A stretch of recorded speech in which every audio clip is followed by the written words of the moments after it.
The following presentation was created by Cama Incorporated for interior design students at Cornell University to provide them with an overview of how evidence-based design influences healthcare interiors. This is an EBD 101 of sorts. So what is evidence-based design? The Center for Health Design defines evidence-based design as the process of basing decisions about the built environment on credible research to achieve the best possible outcomes. This link between the built environment and outcomes is critical.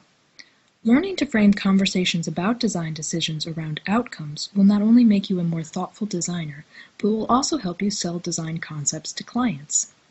Healthcare clients think in terms of outcomes because good outcomes impact their bottom line. So what are some of these important outcomes? At Cama, we organize outcomes into 4 categories. Safety outcomes include reducing the spread of infection, medical errors, and patient falls. Efficient, effective outcomes relate to staff and include outcomes such as increasing staff satisfaction, reducing stress, improving communication, and reducing turnover. Human-centered outcomes address the patient and family experience and include outcomes such as increasing satisfaction, social support, privacy, communication, and reducing stress. And finally, restorative outcomes are aimed at creating places of well-being. Outcomes include reducing stress, improving sleep, reducing pain, and reducing a patient's length of stay. Now, let's take a closer look at how the built environment is evolving in an attempt to address each of these outcomes. In 1999, the Institute of Medicine published a highly influential report, To Err is Human. The report greatly increased public awareness about the thousands of patients who die unnecessarily in American hospitals each year. Today, Medicaid and Medicare no longer reimburse hospitals for many of these errors, such as operating on the wrong body part or leaving surgical instruments behind after an operation. This pay-for-performance model is requiring hospitals to look for innovative ways to address safety and quality issues. For example, robotic surgery and minimally invasive procedures are now quite common. These techniques require smaller incisions, which often lead to faster recoveries.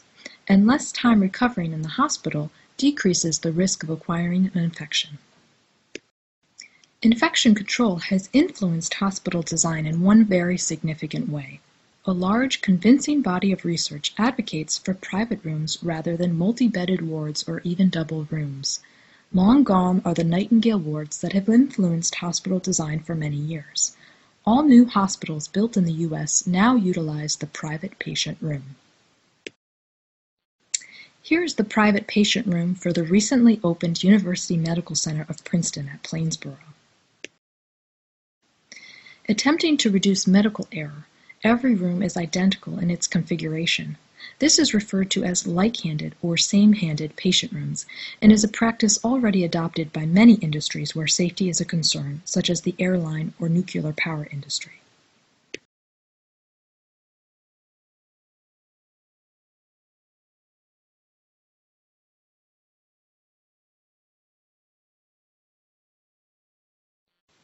To prevent patient falls, the toilet is located on the head wall.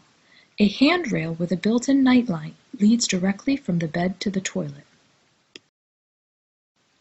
All patient rooms are equipped with technology required for an intensive care unit. That way, if a patient's condition changes, they do not have to be transferred. Transfers commonly lead to medical errors. Beyond safety outcomes, there are features to improve staff efficiency. For example, there is a nurse server, which is a cabinet filled with frequently used supplies.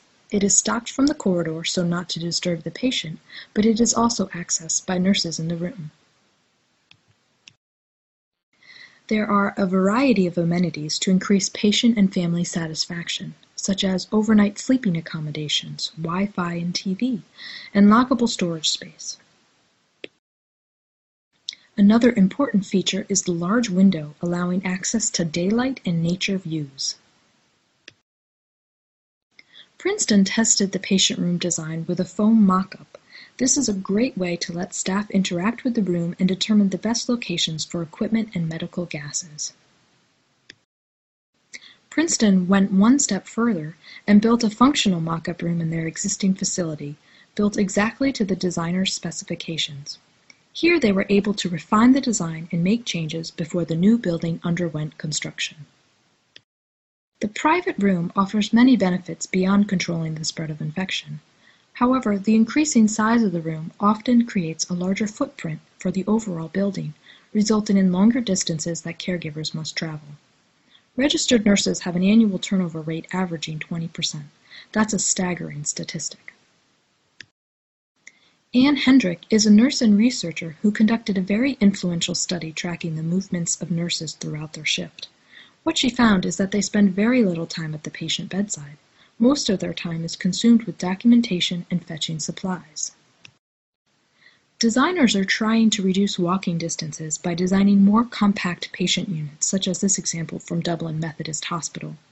Here you see a unit where the patient rooms ring the perimeter. Distributed equipment and supplies are located in the core. There is no central nurse station, but rather decentralized workstations called perches and pods. Nurses cover about 4 adjacent patient rooms.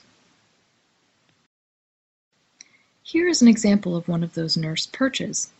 You will also notice a light well that slices through the center of the building to provide access to daylight. Daylight is one of the few environmental factors that has been linked by research to increase staff satisfaction. The average nurse is in her 40s, maybe even 50s, and often suffers occupational injuries due to lifting and assisting patients. Ceiling lifts are one way that hospitals are helping prevent staff injuries. As with many of the evidence-based design features, they can add to capital costs, but can reduce operational costs, so are worth the investment.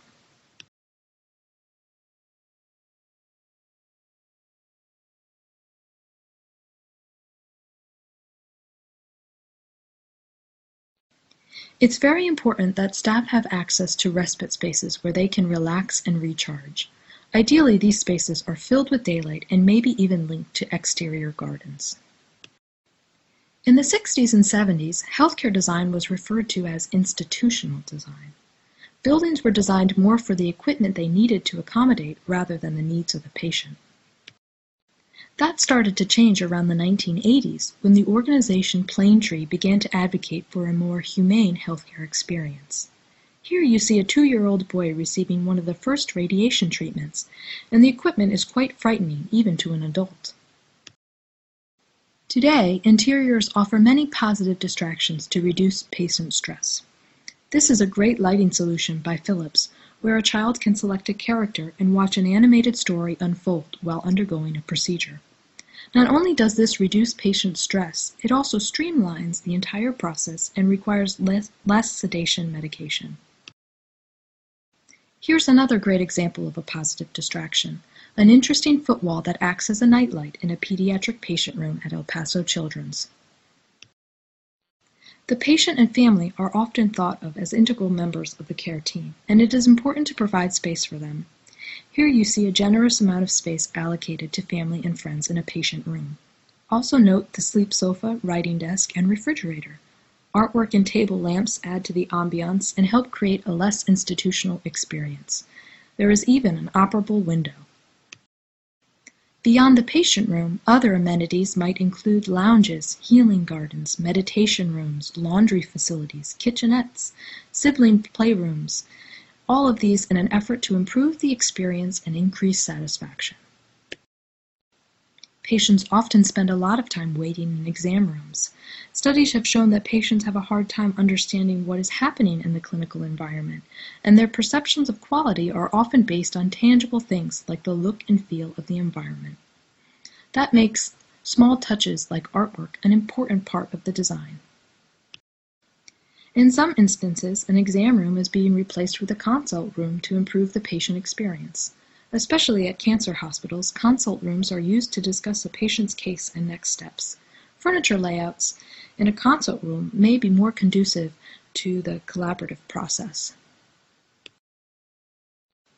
Views of nature lead to speedier recoveries, so says researcher Roger Ulrich. In his landmark study, Ulrich proved that a connection to nature leads to a faster recovery. Patients recovering from gallbladder surgery had either a patient room that overlooked a grove of trees or a patient room that looked out at a brick wall. Those with a view of trees were released from the hospital sooner and required less pain medication. So designers work hard to ensure that patient rooms have large windows that offer views of nature and let in lots of daylight. Another added benefit, access to daylight has been shown to reduce depression and improve sleep. Some very interesting studies have been conducted recently utilizing brain imaging technology to try and determine why we prefer some scenes over others. For example, why do we prefer to look at a grove of trees rather than a brick wall? What the studies have found is that when we view a blank wall, only the most basic areas of the brain related to vision fire.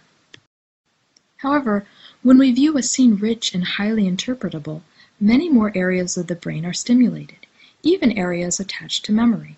Interestingly, this level of stimulation also leads to the release of hormones that impact our feelings of pleasure and pain.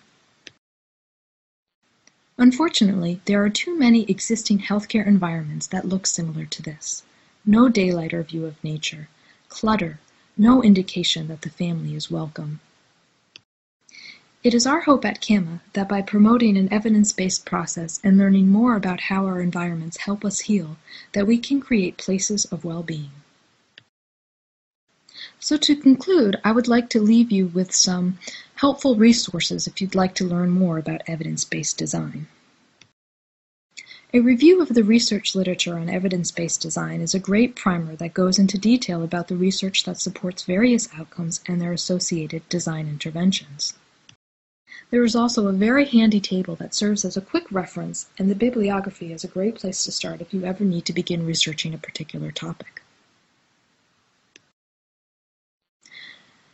Fable Hospital makes the business case for incorporating evidence-based design features into a project. The article even estimates the capital costs and operational costs associated with each design solution. The Herd Journal is a peer-reviewed journal where you can find the latest research articles. Less rigorous but helpful publications include Healthcare Design Magazine, which you can subscribe to for free just by going to their website. Metropolis frequently writes about healthcare design and other topics related to health and wellness.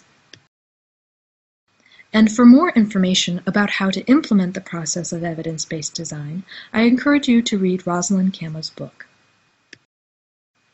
To learn more about Cama Incorporated and our ongoing pursuit to create places of well-being, I hope that you will visit our website at camainc.com.